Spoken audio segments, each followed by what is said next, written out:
Aku tidak pernah menyangka bahwa sebuah panggilan sederhana di malam itu akan mengantarku pada trauma mengerikan yang tak dapat aku lupakan. Namaku Budi Hermanto, usiaku 29 tahun ketika kejadian itu terjadi. Aku bekerja sebagai sopir truk logistik di sebuah perusahaan distribusi milik seorang pengusaha tua yang dikenal dengan nama Pak Haji. Pak Haji memang terkenal sebagai orang yang murah hati dan dermawan. Kebaikan beliau begitu terkenal di kota tempat aku bekerja. Seorang saudagar kaya raya yang begitu taat dengan agama. Begitulah orang-orang mengenal sosok Pak Haji. Namun pria tua itu menyimpan sesuatu yang tak bisa dijelaskan. Aku bisa merasakan auranya begitu kuat ketika berada di dekatnya. Seolah di setiap langkahnya diiringi sesuatu yang tak kasat mata. Mungkin aura itu Pak Haji dapatkan dari leluhurnya, yang memang seorang pemuka agama dan salah satu orang terkaya di kota ini. Aku ingat betul ketika aku dipanggil ke dalam ruangannya. Kala itu jam sudah menunjukkan pukul 8 malam. Sebenarnya aku sering masuk ke dalam ruang kerja milik Pak Haji. Namun malam ini semuanya terasa berbeda. Tempat itu kini nampak remang, dan hanya diterangi cahaya lampu yang dipenuhi debu. Aroma dupa yang terbakar memenuhi udara, menyelusup ke dalam hidung dan menempel di kulitku. Pak Haji duduk dengan tenang di balik meja kerjanya. Tangannya senantiasa menggenggam tasbih, yang selalu dia gunakan untuk berzikir. Budi, kau dan Cecep antar barang keluar kota malam ini. Jalurnya melalui Cadas Pangeran. Ucapnya lirih namun tegas. Jantungku berdegup lebih cepat dan Cecep hanya menatapku penuh tanya. Cecep sendiri adalah orang yang biasa membantuku ketika mengirim barang. Jalur itu tidak lazim dilalui pada malam hari. Selain sepi, jalurnya juga terjal dan dikelilingi hutan lebat yang menyimpan banyak kisah angker. Aku mencoba bertanya, memastikan ucapan Pak Haji tadi. Pak Haji mengangkat pandangannya. Tatapannya begitu dingin, seakan tak memberi ruang untuk perdebatan. Ini perintah, bukan permintaan, ucap Pak Haji. Aku hanya dapat menelan ludah, dengan kepala yang mulai tertunduk lesu. Tugas ini harus dijalankan. Karena bagi siapapun yang menolak perintah langsung dari Pak Haji, kabarnya tak pernah kembali bekerja di sini. Kami berangkat pukul 9 malam, truk melaju pelan melewati jalan sempit menuju SPBU. Cecep nampak mulai gelisah. Tangannya tak henti mengusap keringat di keningnya, meskipun udara malam ini begitu dingin. Belum juga kami meninggalkan SPBU, Cecep bertanya tentang sosok wanita tua, yang mengintip mereka dari balik tembok. Sosok wanita tua dengan mata yang menyala. Aku hanya membalas dengan diam. Namun dalam hati, aku merasa ada yang tidak wajar sejak keluar dari gudang. Anjing jalanan melolong panjang seolah menangisi sesuatu. Diikuti kabut mulai turun lebih cepat dari biasanya. Di tengah perjalanan aku mulai mencium bau. Bau busuk yang menyengat. Seperti bangkai yang sudah membusuk selama berminggu-minggu. Cecep dengan cepat menutup hidungnya, menyadari bau busuk dari dalam mobil. Aku kembali tak menjawab. Sepertinya sumber bau itu berasal dari dalam boks belakang. Namun kami tidak diberikan informasi terkait isi muatan malam ini. Perintah Pak Haji hanya satu. Kami diminta untuk mengantarkannya. Dan tak ada yang berani bertanya. Di tanjakan awal Cadas Pangeran, kabut semakin menebal. Lampu depan mobil mulai berkedap-kedip tak karuan. Angin seolah berhenti bertiup, menyisakan kesunyian yang mutlak menyelimuti kami. Lalu aku melihatnya. Di ujung jalan berdiri seorang wanita, menggunakan gaun putih lusuh. Rambut panjangnya menjuntai menutupi wajah. Namun ia tak bergerak dan tidak bersuara. Hanya berdiri mematung menatap kami dari kejauhan. Tubuhku seakan membeku. Ingin aku membunyikan klakson, namun tanganku gemetar. Saat aku mencoba melakukannya, bunyi klakson berubah menjadi suara tangisan. Tak lama wanita itu mengangkat wajahnya. Matanya terlihat hitam tanpa bola mata. Bibirnya robek hingga ke pipi, membentuk senyum yang mengerikan. Dan tiba-tiba dia melayang mendekati kami secara perlahan. Cecep menjerit histeris. Namun aku tak bisa mendengarnya dengan jelas. Lalu sosok wanita itu lenyap begitu saja, meninggalkan kami bersama dengan mesin truk yang mati total. Dalam keadaan mencekam, Cecep tiba-tiba saja membuka pintu dan turun dari truk. Dengan tatapan kosong, kakinya melangkah pelan, seperti dituntun sesuatu yang tak kasat mata. Aku coba mengejarnya masuk ke dalam kabut. Jantungku mulai berdebar kencang. Dan di tengah kabut, aku melihat Cecep berdiri. Di sampingnya ada wanita lain. Wajahnya cantik menawan.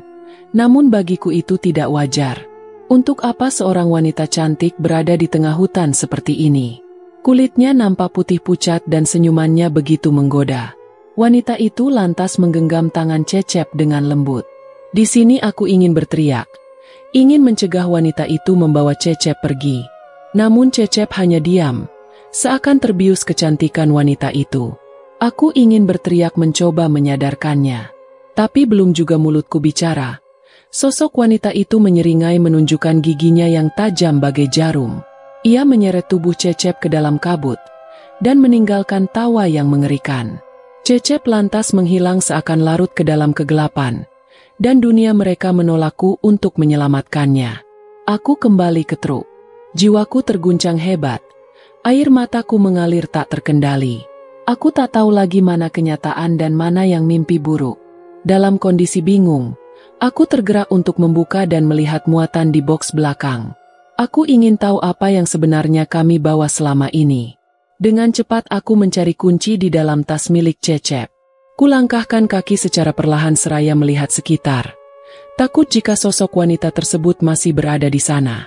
Belum juga kumasukkan anak kunci. Boks itu terbuka dengan sendirinya. Aroma busuk menyeruak tajam seperti menampar wajahku dengan keras. Dan aku melihatnya. Melihat puluhan mayat bertumpuk menjadi satu.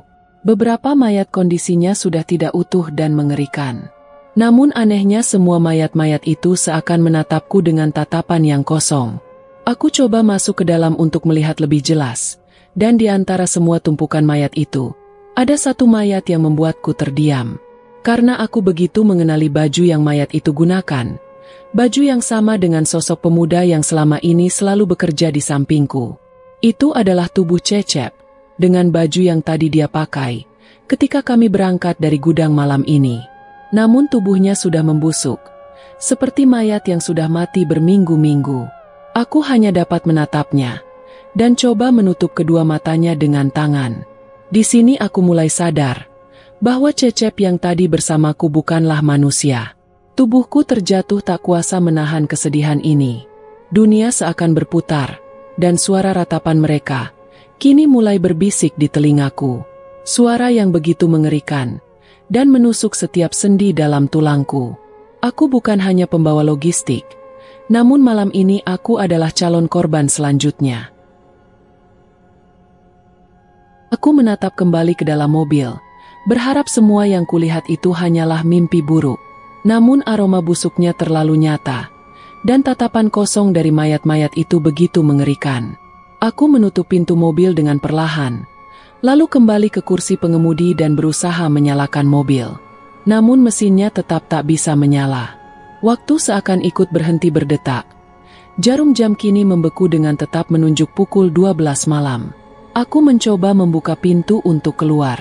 Namun gagangnya terasa lengket dan hangat, seperti daging yang hidup.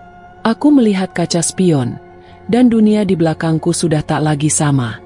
Jalan yang tadi kami lalui telah hilang, digantikan oleh hutan gelap, yang bergoyang seolah bernapas. Daunnya bergerak meski angin tak bertiup. Rantingnya menjulur seperti tangan yang mencari mangsa. Tubuhku terasa menggigil, keringat dingin mulai membasahi pelipis. Tak ada sinyal telepon di sini, dan tak ada cahaya selain kegelapan. Dalam keheningan tiba-tiba suara langkah kaki bergema di atas atap truk, perlahan namun berat. Setiap langkahnya seperti menghantam batinku. Aku menahan napas dan mataku menatap ke segala arah, mencoba mencari sumber suara, namun aku tak berani untuk keluar. Lalu suara itu berhenti, dan sesuatu mulai mengetuk kaca jendela di sebelah kiriku. Ketukannya halus tapi menyeramkan. Dengan perlahan aku coba menoleh. Namun tak ada siapapun di luar.